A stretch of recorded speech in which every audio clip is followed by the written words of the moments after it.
Hello guys, എല്ലാവർക്കും സുഖല്ലേ? എല്ലാവരും ഈ ചാനൽ സപ്പോർട്ട് ചെയ്യാനും സബ്സ്ക്രൈബ് ചെയ്യാനും ലൈക്ക് ചെയ്യാനും മറക്കരുത് കേട്ടോ. ഞാൻ തമാശയ്ക്ക് തുടങ്ങിയതാണെങ്കിലും കൂടിയിട്ട് ഒരുപാട് ആൾക്കാർ ഇഷ്ടപ്പെടുന്നുണ്ടെന്ന് അറിഞ്ഞതിൽ ഒരുപാട് സന്തോഷമുണ്ട് കേട്ടോ. ഞാനിന്ന് എവിടേക്ക് നടന്നു പോണതെന്നല്ലേ, വണ്ടി പെട്ടെന്ന് പഞ്ചറായി. ഞാൻ ചേച്ചീനെ കാണാൻ പോവാണ് കേട്ടോ. ചേച്ചിക്ക് സുഖമില്ല എന്ന് പറഞ്ഞു. ഞാൻ 3ാമത്തെ പ്രാവശ്യമാണ് പോണത്. എനിക്ക് പോകണമെന്ന് തോന്നിയാൽ പോവാൻ. ഞാൻ മനസ്സിന് ഭയങ്കര പൊറുതിയേടാണ് കേട്ടോ. ഭയങ്കര വെയിൽ. അങ്ങനെ ഞാൻ ചേച്ചിക്ക് കുറച്ച് ഫ്രൂട്ട്സും ഞാൻ ലിച്ചിയൊക്കെ കഴിച്ച് ചേച്ചീൻ്റെ വീട്ടിലേക്ക് ഒരു ഓട്ടോ വിളിച്ച് പോവുകയാണ് കേട്ടോ. വെയിലായ കാരണം തന്നെ ഭയങ്കര ക്ഷീണമാണ് കേട്ടോ. ഞങ്ങളെ കണ്ടാൽ ഞാൻ ചേച്ചിയും ചേച്ചി അനിയത്തിയാണ് കേട്ടോ. അങ്ങനെ ഞാൻ ഓട്ടോറിക്ഷ ഇറങ്ങി ചേച്ചീൻ്റെ വീട്ടിലേക്ക് നടന്ന് പോവാണ്.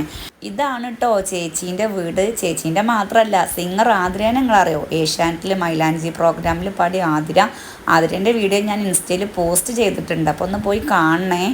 ഞാൻ അടുക്കളയ്ക്ക് കയറുകയാണ് കേട്ടോ. അടുക്കള വാതിലവിടെ തുറന്ന് കിടക്കണം. അപ്പോൾ നമുക്കൊന്ന് മെല്ലെ കയറി വെക്കാമെന്ന് കരുതി.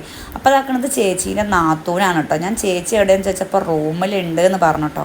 അപ്പോൾ ഞാൻ മെല്ലെ റൂമിൽ പോയി നോക്കിയപ്പോൾ സിംഗർ ആതിര വിളിച്ചുകൊണ്ട് നിൽക്കുകയാണ് കേട്ടോ, റിങ്കു. അങ്ങനെ ഞാൻ ചെന്നപ്പോഴേക്ക് കുറച്ച് ജ്യൂസും പിന്നെന്താ കുറച്ച് ബേക്കറിയൊക്കെ തന്നു കേട്ടോ. ചോറ് കുറേ കഴിക്കാൻ പറഞ്ഞു. ബത്തലിമീൻ പൊരിച്ചതൊക്കെ ഉണ്ട്, സംഘമോ കഴിച്ചോ എന്ന് പറഞ്ഞു. കാരണം ഞാനും ഭക്ഷണപ്രേമിയാണെന്ന് ചേച്ചിക്ക് അറിയാം. ഇപ്പം ഞാൻ ഡയറ്റിലാണ് എന്ന് പറഞ്ഞപ്പോൾ ചേച്ചി വേഗം ജ്യൂസ് ഉണ്ടാക്കി തന്നതാണ് കേട്ടോ. അതൊക്കെ കഴിഞ്ഞ് ചേച്ചി കളക്ടറും ജഡ്ജിയൊക്കെ തോന്നുന്നുണ്ട്. ഒരുപാട് ആൾക്കാർ ചേച്ചീനെ കാണാൻ വരുന്നുണ്ട്. ഒരുപാട് ഫോൺ കോളുകളായിരുന്നു കേട്ടോ ചേച്ചിക്ക് വന്നത്. ഞങ്ങൾക്ക് സംസാരിക്കാൻ അധികം സമയമില്ലെന്ന്. എന്നാലും വരുന്നോല് വരട്ടെ, കാണുന്നോല് കാണട്ടെ, വിളിക്കണോല് വിളിക്കട്ടെ എന്ന് വിചാരിച്ചിട്ടോ. ഞാൻ ഉള്ള സമയം കൊണ്ട് ഞങ്ങൾ കുറേ സംസാരിച്ചു കേട്ടോ. ചേച്ചിക്ക് ഭയങ്കര ഇഷ്ടമാണ് കേട്ടോ ബ്രെഡ്. അതുകൊണ്ട് തന്നെ ഞാൻ പോയപ്പോൾ ബ്രെഡ് കൊണ്ടുവരുന്നു. അപ്പോൾ അതും കൂട്ടി ചായ കുടിക്കുന്നത് കാണുമ്പോൾ നമുക്കൊരു സന്തോഷമല്ലേ മനസ്സിന്. ചേച്ചിക്ക് പ്രത്യേകിച്ച് അസുഖങ്ങളൊന്നുമില്ല, എന്നാലും ചെറിയൊരു കയ്യിനൊരു വേദന. അപ്പോൾ റെസ്റ്റിലാണ് കേട്ടോ ചേച്ചി. അത് കഴിഞ്ഞ് ഞങ്ങൾ കുറേ സംസാരിച്ചു, കുറേ തമാശകൾ പറഞ്ഞു. പിന്നെ മക്കളില്ലാത്തതുകൊണ്ട് ഭയങ്കര സങ്കടമായിട്ടോ. എൻ്റെ വില്ലന്മാരൊന്നും അവിടെ ഇല്ല. അങ്ങനെ ഞാൻ 5 മണി 5:30 ആയപ്പോൾ ചേച്ചി അറിഞ്ഞ് പോയിക്കോ, അല്ലെങ്കിൽ ഇവിടെ നിന്നോ എന്ന് പറഞ്ഞു.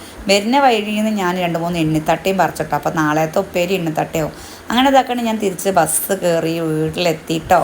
എൻ്റെ ചേച്ചിക്കൊക്കെ ഭയങ്കര ഇഷ്ടമാണ് കേട്ടോ എൻ്റെ വീഡിയോ. അതുകൊണ്ടാണ് ഒരു ദിവസം വീഡിയോ ചെയ്യുന്നത്. എന്താ സംഘവും വീഡിയോ ചെയ്യാത്തതെന്ന് ചോദിക്കട്ടെ അവർ. അപ്പോൾ ഇത്രയേ ഉള്ളൂ വീഡിയോ. See you, Tata.